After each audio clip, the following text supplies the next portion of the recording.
enjoying the show thus far as we're bringing you nothing but good, educating topics that are making sure that you're educated and you're entertained this Thursday afternoon right here on Ekse on Cape Town TV. Listen, man, now we are joined by Ikamba Youth, which provides a safe space for learners to be after class ends, and they receive help with their homework. And this organization also hosts other services and support to these students, and they have over 5,000 learners in their organization. And joining us in studio is Uzindi and Uzamile from the Kukuletu and the Nyanga branch. Ladies, hey. How are you ladies doing? We are good. We're happy to be here. Thank you so much. We're happy to have you guys here, pardon me. I would like you guys to tell us and the viewers what Ikamba Youth is. Do you want to take this one? So Ikamba Youth is a youth program. We are mostly an academic youth program, basically. And we work with high school learners.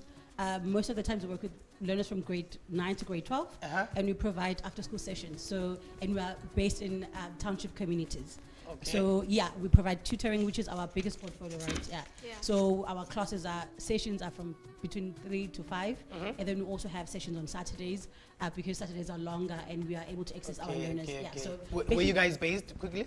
So we have about 5, 6 branches in the Western Cape. Oh, okay. Yeah, we have presence in the Northwest Province, Gauteng, KZN, one in Eastern Cape, and then about 7 in the Western Cape. If you didn't know, they're one of the biggest organizations in the country. I had no idea. Just giving you Shout out to you. Ladies, before we speak about how you ladies are addressing the problem, let's speak about what the problem is. Why is it that young people in our townships are finding it difficult, to learn and study and excel with the exams and with the academics? I think for me, having been working in the space for about 3 years now, I would say the biggest problem is overcrowding in schools. Secondly, limited resources in the schools. I mean, textbooks, computers. And then also, I think another thing in the community itself, lack of role models. Gangsterism is a big thing as well. So it's factors inside the school system, but also outside in the community as well. Have you guys gotten some people that went through your program that came back and actually told you guys how they changed their life through your program? Yes, quite a few, actually a lot. Some of them actually work with us, the staff members. They were learners in the program. They came back and they tutored in the program. Some of them became mentors in the program, and then some of them are full-time staff members helping, other learners through the same journey as well.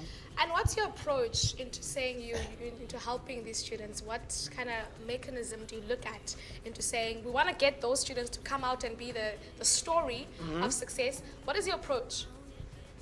So what we basically do is we usually form partnership with schools, but also we are always usually open in the communities that we're in. We are visible in the communities that we're in because more than anything, we want to provide, especially for the under-resourced learners. So we always want to provide that assistance. So what we usually do is we'll go to recruit in schools or in communities.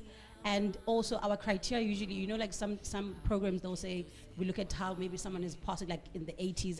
So our approach is mostly, we just take anyone who needs help and then we work in then grooming that person to making sure that we instill the importance of education and assist where they need help. And we try to identify the gaps and then fill in those gaps.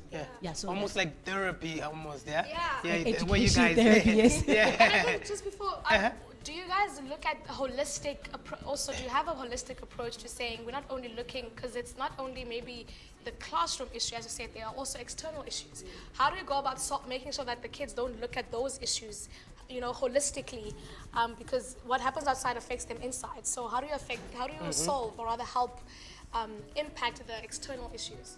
I think what we've been doing pretty well is partnering with other organizations because we know the NGO sector is growing. There's lots of organizations. We are mainly focusing on tutoring and career guidance, but we know that in our community there's organizations dealing with issues around HIV. There's organizations dealing with things around gangsterism. There's organizations dealing with other things. So we partner with those organizations because they specialize in those areas, and then they help us out so that we can holistically. That makes sense to get people that are experts in certain fields. That's amazing. What are some of the projects that you guys have been involved in this year? I think our major one that we always advertise is our winter school program that happens during the June holidays. So, during the holidays, the learners come through for the whole day during the week, and then they get academic tutoring, and then that's where we also invite some of our community partners to do workshops. And then I think at our branch at Nyanga, the project that we've been involved in as well is our mentoring program that we run with an organization called To You, and they mentor our grade 11 learners through to grade 12. Yeah. And with unemployment being a very big factor in our country, yes, the students can pass and, be well in the program. What advice do you give to them when it comes to finding employment and going out to the world and being the adults that we all are running away from? So I think as much as we are mostly an academic program, but what we also try to do is that I think also when you look at our black communities, sometimes the things of art and skill, like hand skills, they are not really as promoted. So I think, as Susan was saying, that we also make sure that we do partnerships in the communities, because we also want to make sure that there's a space for them to understand that they can use their skills, they can use different skills in order to make sure that they succeed in something. So I think in terms of the workshop that sometimes we do, and also once a learner is in matric, so we have a mentorship portfolio that we have for each learner. So we take them through applications, workshops, and everything. So we you guys do so much. Yeah, I'm so impressed. Words of encouragement to the students at home doing exams and getting ready to be those adults you spoke about. 10 seconds. I would say for me, slay in your own lane. Oh, yes. Slay, darlings. Thank you so much for coming on the show, and we hope that you guys are going to grow with this program and touch more lives of South African young people. Yeah, I'm so happy. I'm so happy about this conversation and what you guys do. Yeah, very impressed. Slay in our lane. Yeah, and then Go to a music video. right now we are about to enjoy a music video with I Know, unlike you, with Zakwe. With Zakwe featuring MPK. You said you know. I think it's MPK. You The name said of the song you know. is Blood, please.